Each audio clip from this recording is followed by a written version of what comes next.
जुबिन दा अमर रहे, अमर रहे, जुबिन दा अमर रहे, जुबिन दा अमर रहे।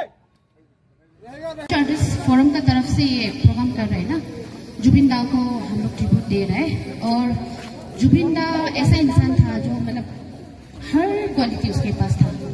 सिंगर था, कंपोजर था और म्यूजिक डायरेक्टर, एक्टर ना। आप लोग सबको पता है इसके बारे में, ज्यादा नहीं बोलेगा। तो एक दो लाइन हम सुना देगा। आज कियो है पे, आज कियो मने नासे, सेना की लागे तुमके दुसुकुते तुम्हारे हिस्से दिलो मोरमोके, सेना की ला